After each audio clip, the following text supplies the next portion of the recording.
Well, thank you for having me. And as Professor LaCour alluded to, I spent many years on this campus as a student, and many of them in and out of this building, which was the hub of a great deal of humanities and social sciences courses then as now. And I somehow always feel a little bit more like I'm at the real Cal when I'm in Dwinelle. So, although I still can't find my way through it, it's a very confusing building. So, Professor LaCour has provided a slightly, I would say, legal realist reading on my intent to change the focus this year. It's not simply the convenience of speaking to you about my latest book, which I suppose you can presume there's some degree of self-interest in topical selection.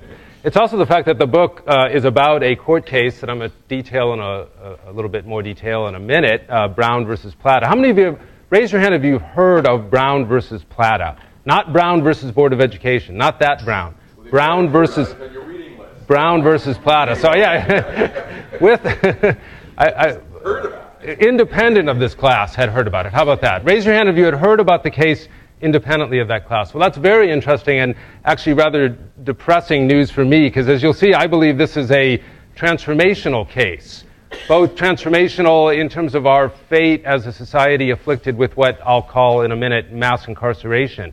And also a transformational case for those of you interested in when, or I should say if and when, U.S. legality will sort of rejoin the global stream of human rights legality. We seem in the sort of John Yoo era to be off on our own tangent, and I'll show you that that's a tangent that really begins a bit before my colleague John Yoo gave his obviously misguided advice to the Bush administration. So, my author of one of the torture memos and a leading advocate of what we could call the jurisprudence of exceptionalism in American law. And indeed, I think this case is important partly because it marks a turn back, or at least a potential turn back, toward the great stream of human rights consciousness, which I will argue has been building since the 18th century at least, and which we now as Americans have been part of for a long time. But that, whether or not I'm right about that will partly depend on whether someday Brown versus Plata is as well known as Brown versus Board of Education, or at least in the ballpark of that. Obviously, that's the mega case that if you've never heard, even I think, wasn't Sarah Palin able to come up with Brown versus Board when asked if she knew of any Supreme Court cases during the 2008 campaign? Okay, so first of all, let me say something about mass incarceration. How many of you ever heard of mass incarceration? Raise your hand. So that's a bit more well known. Well, I think it's an important term. It comes from sociologists. I think David Garland may have been the first to kind of coin it, but a lot of sociologists have sort of contributed to our understanding of it. And I think it's important for reasons I'm going to elaborate in a few minutes.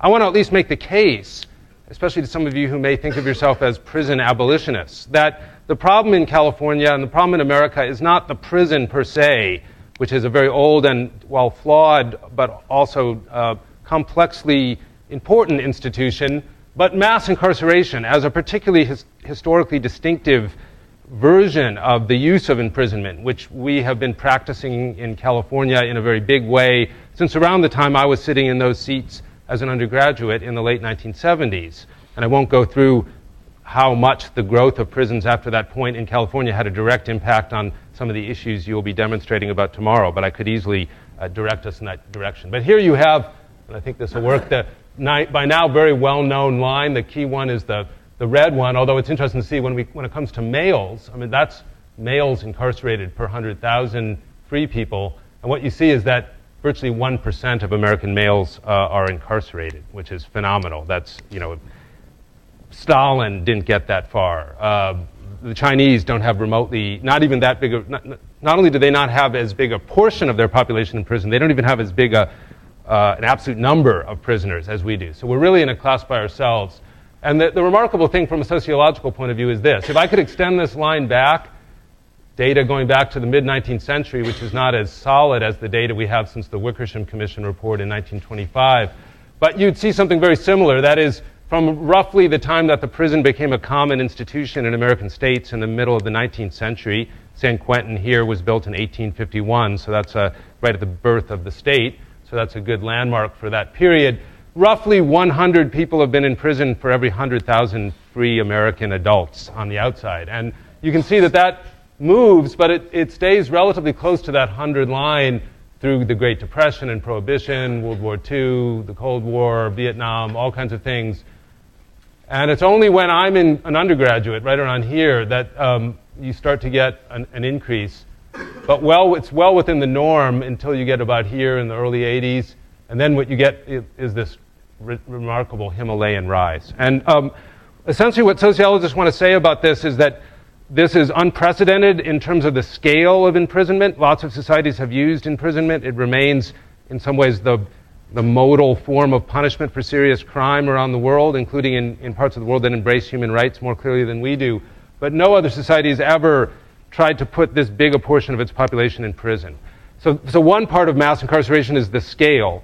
A second part of it that you can't see there, but is behind what you see, is essentially the way in which people were selected for mass incarceration. And the way I would analogize it is to say that it used to be that going to prison was sort of like going to Berkeley, or at least like going to a UC. It was a very selective process. Not everybody who convicted of a felony in some California county got.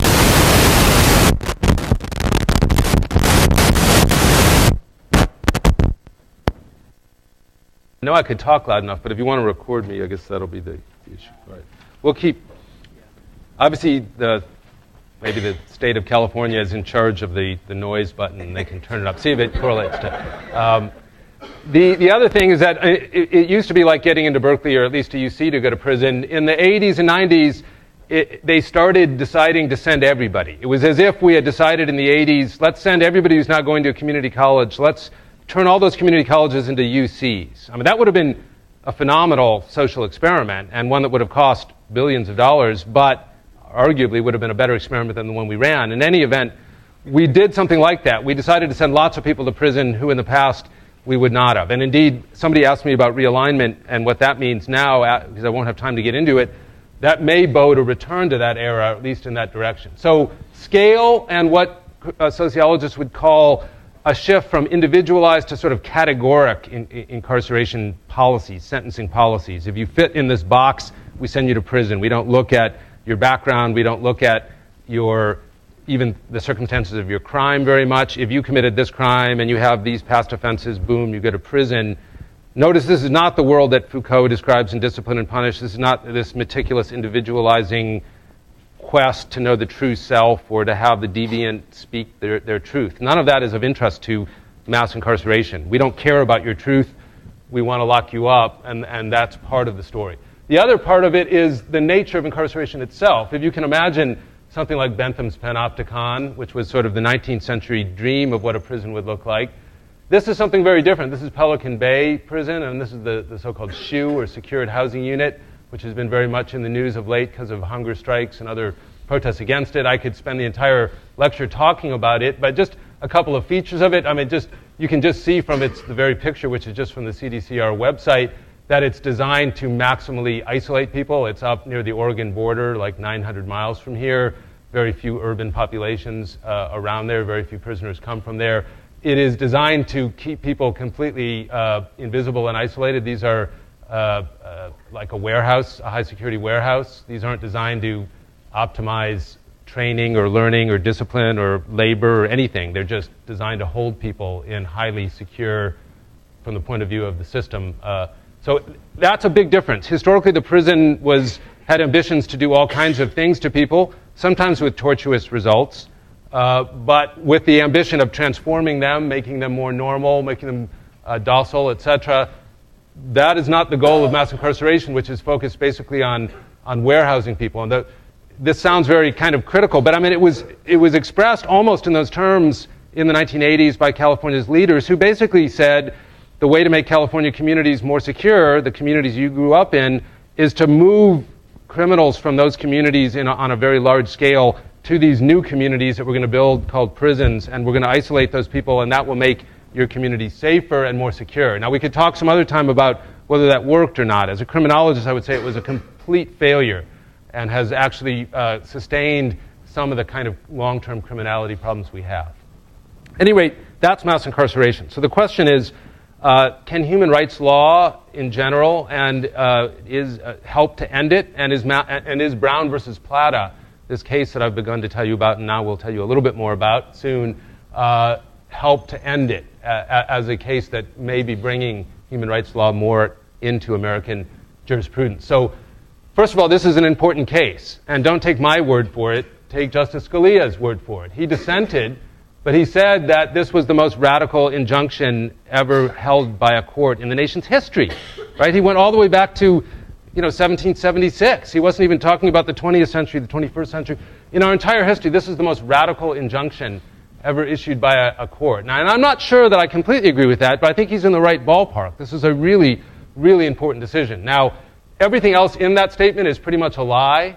For instance, he said that, notice this word release. This is an order requiring California to release a staggering number of 46,000 convicted criminals. Well, actually, if you read the decision, you'll see that very clearly this was not an order to release anybody. In fact, the state of California has wide discretion as to how it should achieve a reduction in its population over a 2-year period. They can do that by sending fewer people from court to prison to begin with, the same people who in the past would not have gone to prison. They can take people who are out on parole and are being sent back on a rather continuous basis, or were, for very trivial technical violations like turning in a dirty drug test or not showing up for an appointment. Those people used to get routinely sent back to prison. California could choose not to do that. All of that is not communicated by the idea that suddenly a door is going to open and 46,000 very angry criminals are going to come charging out, which is very much the image you have captured here. Now, before I can explore with you a little bit more this case, I want to step back and note something that may be a little bit surprising and counterintuitive to you, which is that the mainstream post-World War II human rights law, and by that I want to roughly include the Universal Declaration of Human Rights, the European Convention on Human Rights, and some of the development of American constitutional law since World War II, especially by the Warren Court in the 1950s, 60s, and 70s, and the early Burger Court. That whole body of human rights law, much as we might not want to accept this, basically accepts the modern penal regime as it exists around most of the world. So it may be a shock to you to realize that even the language that comes from the Universal Declaration but is in the European Convention on Human Rights, Article 3, no one shall be subjected to torture or to inhuman or degrading treatment or punishment. That was never held to forbid lawfully executing a convicted criminal.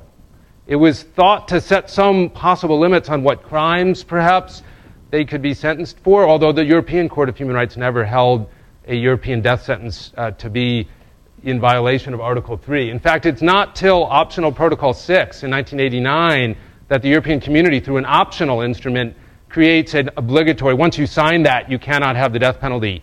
And as of today, all but 2 countries, I think, in the European Community have signed Optional Protocol 6.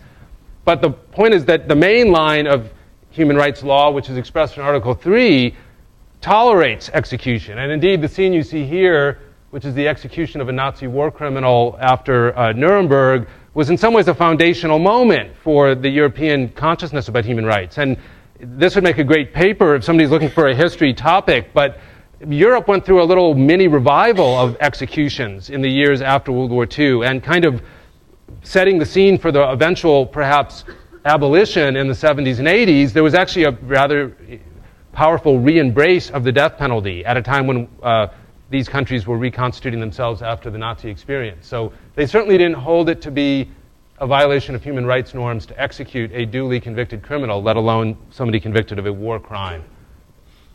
Secondly, these same